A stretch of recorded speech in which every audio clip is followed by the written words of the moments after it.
It's the A24 weepie that has Oscar dead in its sights, I'm guessing.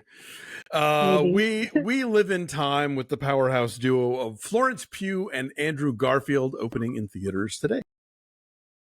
Apologies in advance for my weird setup here. I have no Wi-Fi at my house, so I am outside the library. So there's sirens and peacocks and people and hello, we exist in the world. We live in time. Here too. And space. All day. Yes, so you gotta subscribe because who knows where we're gonna be.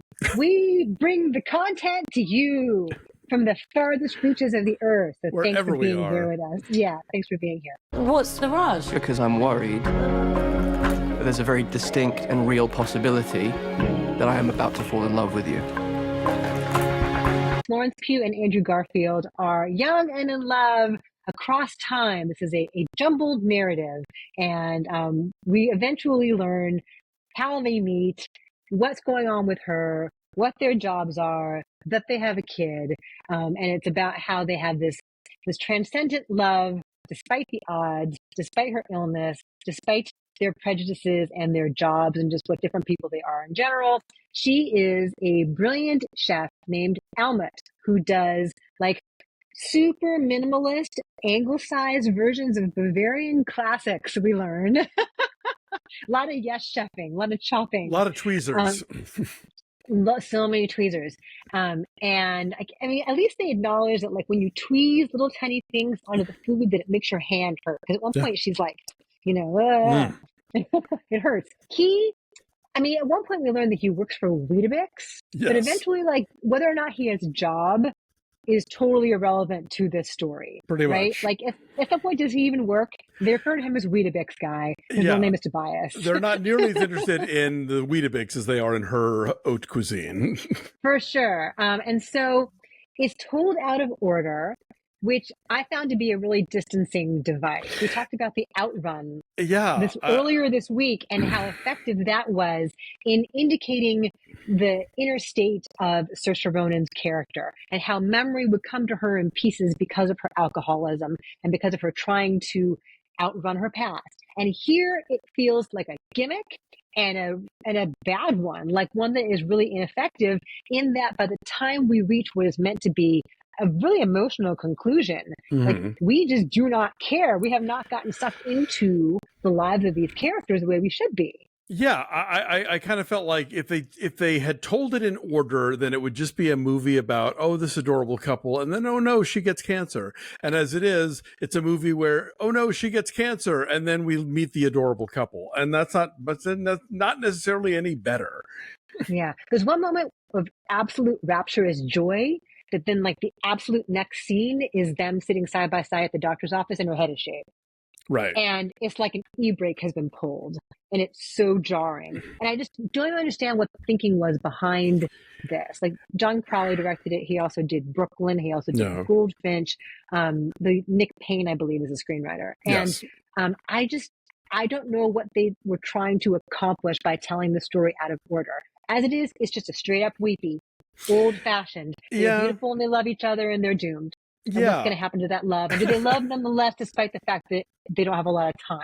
Telling it out of order gives it sort of like an art house sheen to it that feels very artificial. Yeah, the title would lead you to expect that this is going to factor in somehow, that the achronology means something, but it doesn't really, I think. No. And also, the Florence Pugh character makes a decision that even for somebody who is facing a terminal illness is so incredibly selfish and she never answers for that. I'm like, are you kidding me with this? Like it went from most of the time I was watching the movie, I was torn between like, ugh, this movie's trying so hard to be adorable. And yet Pugh and Garfield are so engaging and charming that I'm going to kind of go with it and forgive it. And then it just hit this bumper. I'm like, nope, I'm not forgiving this anymore. Yeah. And it just made me kind of annoyed.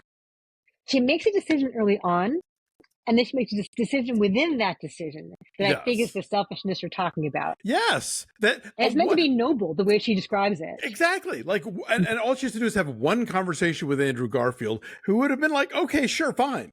But instead she doesn't. And so it's like, lady, Like you do not get to play the cancer card on this one. You're just being selfish. Yeah, but they, as you mentioned, they're both really good, and they are movie stars, and they look great together, and they have crazy chemistry, and like they have the cutest of meet cutes, and still you want to go with it because you want to see these two together, and then they're both so good at just standing there and letting the camera hold on them as tears well beneath their eyes. Like Andrew Garfield in particular is so good at just like with the slightest little facial changes that indicate like the turmoil welling within. Like they're both really good. There's a fight they have that's intense, that is raw, that you feel so uncomfortable because it's like you were watching something real. Yeah. No, there is no movie without the two of them. I think without the two of them, there's just like, this is an indie that goes straight to VOD and we never hear of it. With them, it is a vehicle for their awesomeness, but a script that lets them down. Velamentoff from The Great is in here. Yeah. Oh, that's who that guy is. I knew that face. Okay. Yes, he's Andrew Garfield's dad. Yes. So, yeah, a bit of a letdown because I had really, like, the buzz on this has been really good, and you saw it opening night in a packed house, apparently. Totally packed. Like, there were maybe, like, one seat left, and it thankfully was the one that I like to sit in, like, back into the right of the house, so I got to see it. But it was, like, groups of women going together. I think we all expected, like, didn't they pass out tissues at your screening? Oh, yeah. At the press screening, they had little packets of tissues with the title treatment on. I was like, no. I'll tell you if I cry. You're not going to tell me on the way in that I'm going to be crying. And I was open to the idea of crying. And, you know, believe me, Mommies with Cancer is a button you can push on me if you're doing it right. But no. I did not cry either. Yeah. But because she is a chef, you'd think that she might enjoy working with large cast iron products. And thankfully, there is a huge sale going on right now. You guys, 20% off, up to 20% off on all of their sets. So if you need like a baking set, like a baking sheet set, or like a skillet set, nice. The holidays are coming for all of your baking needs, for holiday gifts. We have a link down below. This is a great time to pick up stuff. Like, start planning now for the holidays because they are coming. But you know, I think Lodge is probably a solid choice for Alma, the Michelin star chef. I think so. Whether your cuisine is Alpine or, you know, Appalachian, you can get the whole Dolly Parton line. They've got it all. Right. Alma makes this like Douglas fir parfait at the beginning of the movie. I'm like, I kind of want to try that just to know. At Christmas? Sure. You know. Yes. So what's your number then? Like a 4.8. This movie, like I said, I was half on the fence thinking like, if this movie works for me, I'm still going to feel bad about it in the morning, but then it just didn't even do that. And so, two good performances, but otherwise ixnay. Yeah, I'm going to say 5 because they're both good, and like there's some craft. It's shot in some lovely ways. It's a variety of places where they live. And like the Outrun, you know where we are in time based on her hair. It's true. Right.